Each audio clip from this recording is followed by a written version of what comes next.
Chers téléspectateurs, je vous souhaite la bienvenue à une nouvelle émission d'Amour et Vie. Dans cette rencontre, nous aurons la visite de Vincent Boulanger, un entrepreneur qui a connu le succès dans le monde des affaires, mais qui a expérimenté une rencontre personnelle avec le Seigneur Jésus. Par la suite, il se prépare pour servir le Seigneur. Un homme de famille avec 3 enfants, il a adopté un enfant rejeté par la société à cause de sa trisomie 21. Une personne qui a décidé de poursuivre des études bibliques comme étudiant adulte. Depuis nos studios de la télévision communautaire de l'Érable à Plessisville, je vous présente Vincent Boulanger. Vincent, je suis content de te voir. Bonjour. Moi, très content, moi aussi. Mais pour commencer, j'aimerais qu'on puisse te connaître davantage. Qui es-tu? Qui je suis? Donc, en fait, je suis un jeune entrepreneur, papa de 3 enfants, dont 2 différents. Donc, puis un jeune chrétien aussi qui étudie actuellement à l'Institut biblique du Québec, en partenariat avec l'Université Laval. Donc, pour accomplir les projets que Dieu a mis sur mon cœur. Donc, okay. C'est un résumé de qui je suis. Question vague, pasteur. OK. Ben, c'est parce que le but était que ce soit vague pour l'instant, parce qu'on va rentrer plus qui est que ce personnage qui est devant nous. Alors, parle-moi de ton enfance. En fait, j'ai grandi seul avec ma mère et mon jeune frère qui a 10 ans de moins que moi. Donc, une famille pauvre. Par contre, une maman extraordinaire qui, malgré le fait qu'on n'avait pas beaucoup d'argent, elle nous a donné beaucoup d'amour et de lasagne. Donc, avec ce combo-là, j'ai pu justement grandir puis avoir une facilité à l'école. Donc, j'ai bien réussi. Donc, c'était une famille, parce que ma mère vient d'une famille de 12 où ce que c'était pas toujours facile. Donc, puis mon père, en fait, lui, a trompé sa femme avec une jeune demoiselle qui est ma mère.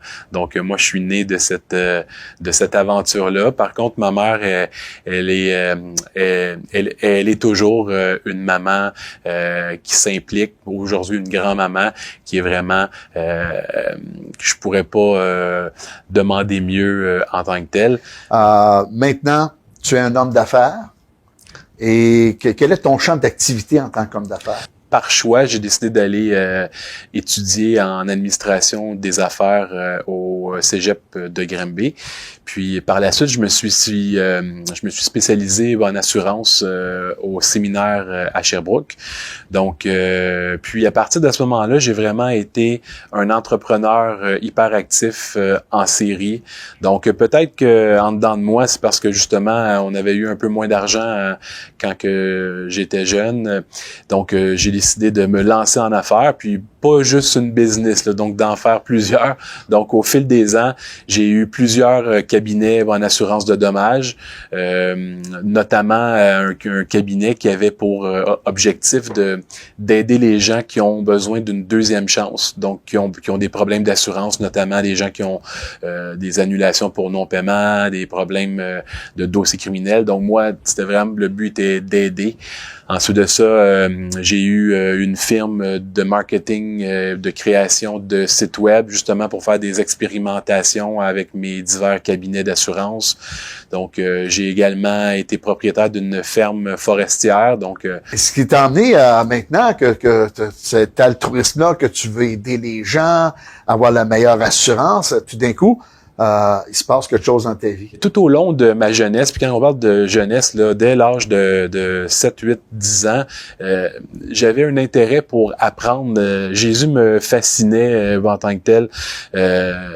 J'ai gagné un concours de prière à l'âge de 8-9 ans, puis cette prière-là, si bon, ça disait que ce que je demandais à Jésus, c'est de me donner la foi, parce qu'avec la foi, tout est possible, puis que je vais pouvoir tolérer les gens qui m'injurent en tant que tel. Donc, ensuite de ça, j'ai eu une rencontre avec un de mes oncles qui est devenu chrétien, que je trouvais ça plate que la famille, depuis qu'il parle de Jésus, les gens y parlaient un petit peu moins. Par contre, moi, j'étais fasciné à l'écouter. Puis son pasteur, en ce temps-là, il disait, ce jeune-là, il est un peu différent. Donc, j'avais, sans savoir c'est quoi en tant que tel, parce que, on sait pas. Par contre, j'ai pu commencer à avoir une relation de prière. Donc, c'est pour ça que souvent, j'aime dire que on n'est pas dans une religion, mais bien, on est dans une relation avec le Seigneur.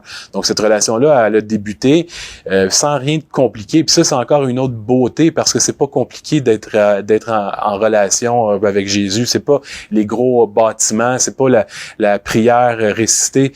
Jésus, Dieu, c'est la relation, c'est notre ami. Donc, ça l'a avancé jusqu'à temps que je veux pas sauter d'étape. Par contre, au cégep, un soir, j'étais seul dans ma chambre, puis j'ai eu une expérience assez frappante. Dieu, c'est là où que le Saint-Esprit m'a vraiment parlé très fort, me disant qu'il avait besoin de moi. Il me dit, Vincent, sers-moi. J'ai besoin de toi. Tu savais pas si c'était le Saint-Esprit encore, là? Non, je savais pas exactement. En fait, dans nos cours de religion, on apprend là qu'au nom du Père, du Fils et du Saint-Esprit, mais on sait pas exactement qu'est-ce que ça mange en hiver. Mais par contre, ce que je sais, c'est que Dieu me parle. Ce que je sais, c'est que j'ai peur, parce que c'était fort plus que d'habitude. Puis c'était puis que sur mon cœur à ce moment-là, ce qui résonne, c'est le mot unification, c'est le mot rassembleur, puis c'est vraiment de le suivre. Puis moi, c'est très en toute vu que ma relation avec Dieu c'était mon ami. Moi, je priais chaque soir comme si c'est mon chum, mais j'ai dit, Dieu, ça marchera pas de même, parce que oui, non, moi j'ai dit premièrement, j'ai bien l'intention, j'étudie en administration, donc j'ai bien l'intention d'être en affaires, de faire de l'argent, puis dans ma tête, suivre Dieu, c'était être prêtre là. Donc puis ensuite de ça, j'ai dit, moi, by the way, je veux me marier, j'aime les femmes, non, tu sais, ça veut pas dire que je t'abandonne, mais là, ce que tu me demandes, c'est ben trop. Par contre, c'est resté fort sur mon cœur, c'est resté en moi, puis j'y ai repensé au fil des ans, je peux pas dire chaque jour, mais ça me revenait de façon continuelle. Par contre, volontairement, je le laissais de côté pour justement poursuivre ma carrière d'homme d'affaires, mais puis tout en continuant ma relation de prière par contre. Ce qui m'amène dans ta carrière d'homme d'affaires, que tu es devenu prospère. Oui. Okay. Et dans la prospérité, ben, tu as trouvé un vide, là. Ce que Dieu nous dit, c'est que c'est pas avec ces grandes réussites-là, c'est pas en ayant un zéro de plus dans notre compte de banque qu'on va réellement trouver un sens à notre vie. Donc, c'est là où la réponse en tant que telle, je l'ai pas eu tout de suite. Par contre, la réponse que je sais, c'est le plus beau des noms, c'est Jésus. Cette expérience-là d'appel, si je peux l'appeler ainsi, avec Dieu, ben ça revenait sur mon cœur en tant que tel. Puis un jour, vraiment, parce que la beauté avec Dieu, c'est que il est patient. Hein? Ouais, absolument. Mais quand il décide que c'est le temps, c'est le temps. Il fait le switch. Donc un jour, j'entends une chanson à la radio qui est la version anglaise de la chanson Je m'abandonne. Et on va entendre ce chant-là. Alors, ce qui est drôle, c'est que c'était dans cette émission-là de radio, et puis il parlait du cheminement chrétien du chanteur connu qui s'appelle Justin Bieber, chanteur que moi j'écoute, qui est pas de ma génération, puis je suis pas fan. Par contre, la chanson touche mon cœur, puis vient me remettre à l'avant-plan tout mon cheminement, tous les miracles qui se sont passés dans ma vie, puis de remettre sur mon cœur, suis-moi, j'ai besoin de toi.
Et là, tout d'un coup, là, ce Jésus que tu pensais connaître, que tu recherchais, la chanson que les auditeurs ont entendue et que tu nous donnais la raison pour laquelle tu avais été attiré à l'écouter davantage qu'une autre chanson chrétienne, t'emmène à pas seulement dire je connais le Jésus historique, mais à connaître le Jésus vivant dans ma vie. Donc, tu as fait une rencontre. Et parle-nous de cette rencontre.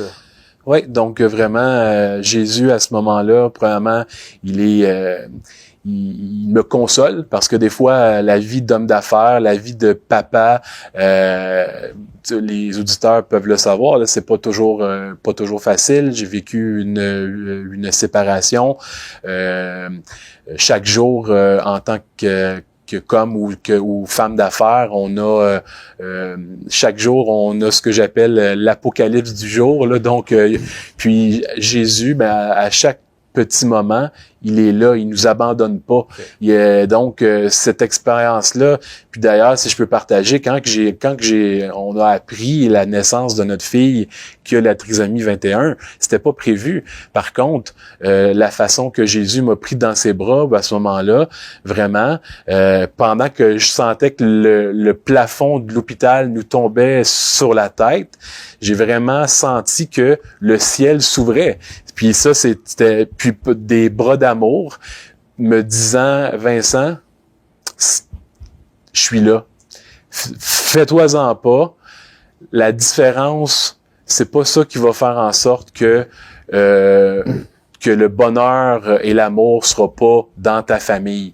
Puis à partir de ce moment-là, j'étais consolé puis prête, j'étais relevé. Donc Jésus relève. Et tu es arrivé un jour à la conversion.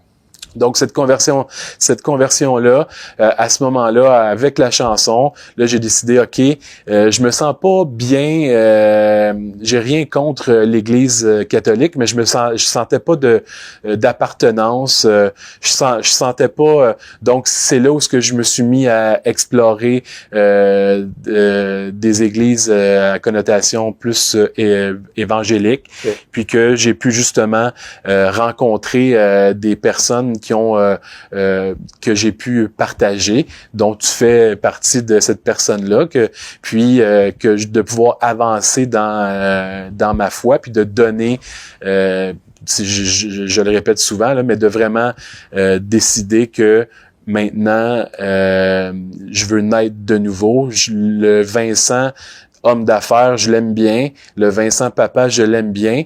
Mais Jésus a des plans pour moi, puis je vais le suivre. Donc, Qu'est-ce qui t'a emmené par la suite, lorsqu'on s'est rencontrés, tu m'as dévoilé ton cœur, que tu ressentais un appel, on a une discussion choc ensemble, on a travaillé ensemble, on a cheminé ensemble, qui fait te débuter le collège biblique et qui pour le plaisir de nos auditeurs, collège biblique, ça dit pas grand-chose. Est-ce que tu peux nous expliquer c'est quoi la formule d'un collège biblique? J'ai décidé de m'inscrire à l'Institut biblique du Québec. Donc, c'est un collège biblique, par contre, qui est en association avec l'Université Laval. Donc, c'est vraiment, c'est une université, par contre, avec des gens qui ont des spécialités là par rapport à la théologie.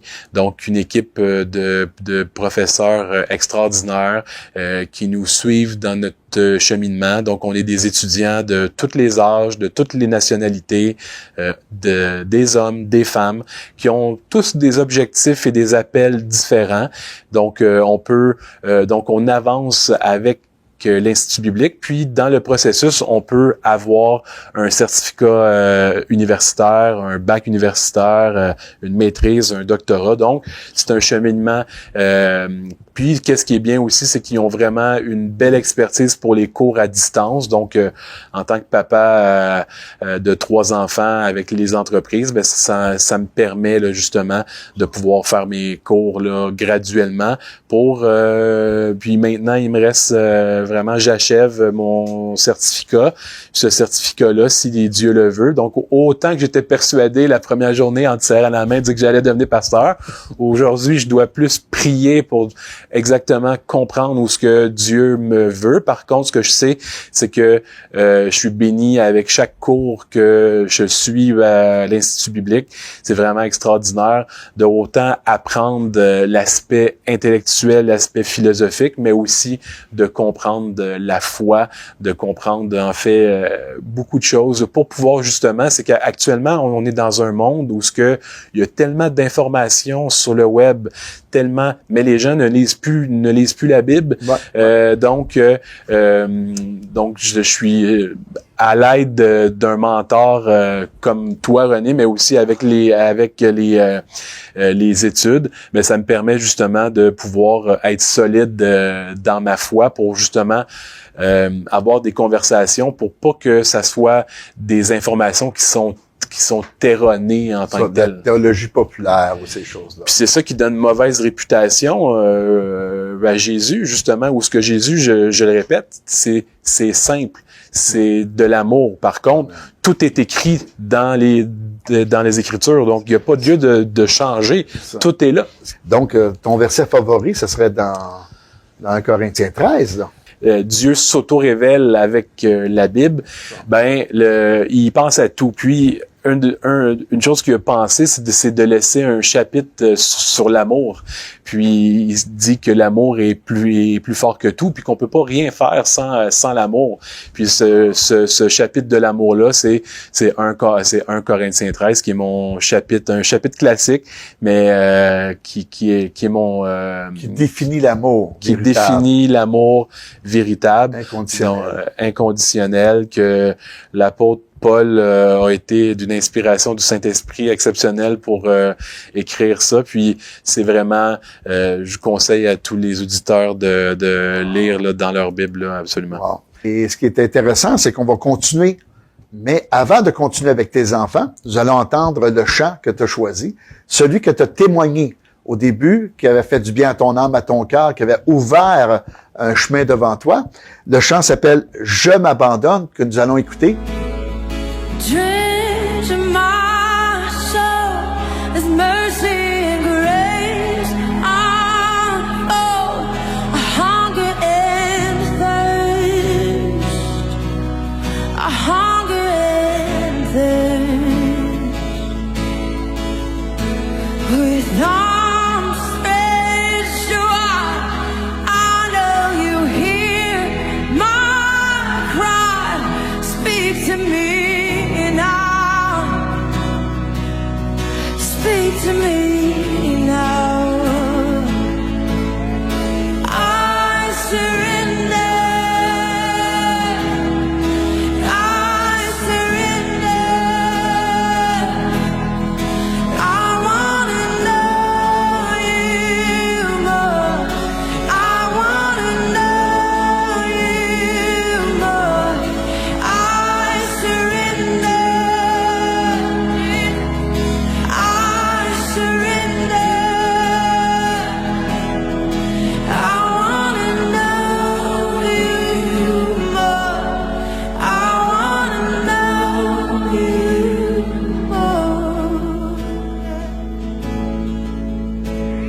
bien, de retour après ce chant magnifique, Je m'abandonne. Maintenant, on a tes deux fils. On sait que tu as 3 enfants. Alice est au camp. Et on a tes 2 enfants ici. Et j'aimerais débuter par notre jeune frère, Tristan. Quoi? Oui, toi, ça va bien? Ah oui. Ouais. Parle-nous de Jésus. Comment t'aimes Jésus? Coca, c'était pour papa, allez repasser. Ah, wow. Notre jeune frère communique bien. Son père comprend bien, mais on a besoin d'explications pour bien comprendre. Mais je dois vous laisser savoir que Tristan nous impressionne à l'Église. Lorsqu'il nous partage à propos de Jésus, il est très précis, il sait de quoi il parle, et c'est encourageant de l'entendre. Alors, qu'est-ce que notre jeune frère Donc, premièrement, Tristan a dit que Jésus était dans son cœur, que Jésus était un super héros puis qu'il a des super pouvoirs. Il a dit aussi qu'avec Jésus, on n'a pas de bobo, puis qu'avec Jésus, on va au paradis. Oui. Alors, t'aimes Jésus, Tristan? Que j'ai cru marquer, non, Mouka, Paco, Coco, puis Coco, après, comme gros popo, capé, tu pas, après, toi aussi, tu plais, Puis, popo, Coco,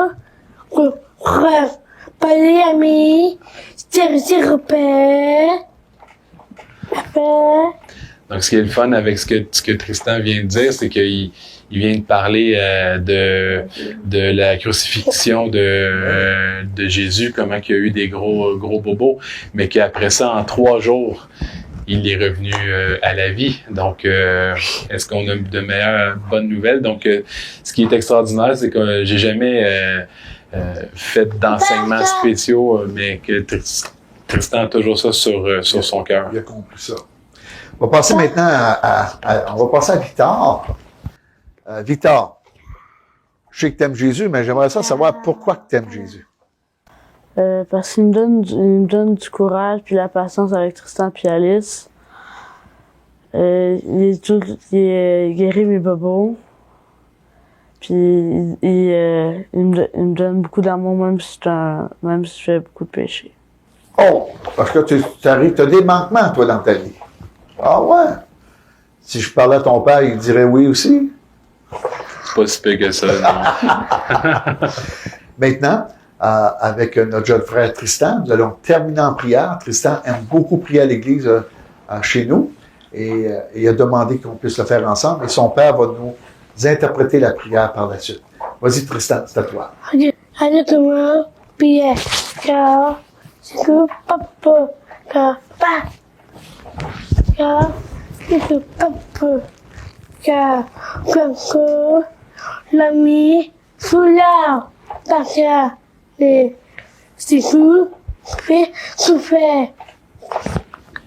Puis, je comme, puis papa, que je pleure, que puis, please, que c'est tout, fucké, que c'est âge, que je crois si tout allait, que péché, puis, que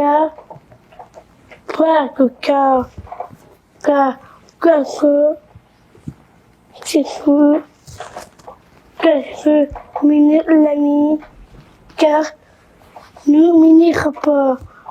Mais si que j'ai repos, Vicatana, car comment que je suis, c'est repère, amen. Amen. Donc, si je fais un résumé de quelques points qui sont intéressants dans la prière de Tristan, premièrement, il a dit que Jésus allait revenir comme un voleur. Donc, il fallait comme un voleur dans la nuit. Donc, Tristan nous dit que justement que Jésus peut revenir n'importe quand. Jésus prie, mais en fait, Tristan parle encore de la résurrection qui est très importante, qui est le fondement, bien sûr, que Jésus est en 3 jours. Donc, il a aussi dit que les gens qui croient en Jésus allaient être sauvés, puis qu'on allait manger un gros repas en haut. Là. Donc, c'était un résumé là, de la prière à Tristan. Merci, Tristan. Eh bien, sur cette belle prière qui était agréable, je vous remercie encore une fois. Vous avez entendu l'histoire touchante de Vincent. Vous avez vu ses enfants. Vous avez entendu la prière de Tristan, un enfant spécial et rempli d'une foi admirable en Jésus. Le Seigneur permet à tout le monde de s'approcher de lui, soit une personne avec des capacités différentes, soit un entrepreneur à succès dans les affaires, soit nous tous.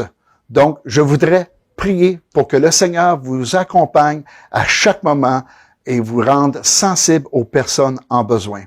Seigneur Jésus, j'aimerais te prier pour tous les entrepreneurs, à l'exemple de Vincent, que tu puisses bénir leur semaine, les rencontrer, qu'ils puissent se tourner vers toi, apprendre à te découvrir tel Vincent le fait, mais aussi permet à nos cœurs de s'ouvrir aux personnes différentes autour de nous, Seigneur. Soit des personnes avec la trisomie, soit des personnes en manque de motricité, soit des personnes qui, pour une raison ou une autre, ont des grandes difficultés dans leur vie. Rends-nous sensibles à leurs besoins pour les rencontrer, les aider et même prier pour eux. Alors, bénis la semaine pour tout et chacun au nom de Jésus. Amen. Finalement, je vous invite à l'église Amour et Vie de Victoriaville tous les dimanches matins à 10h.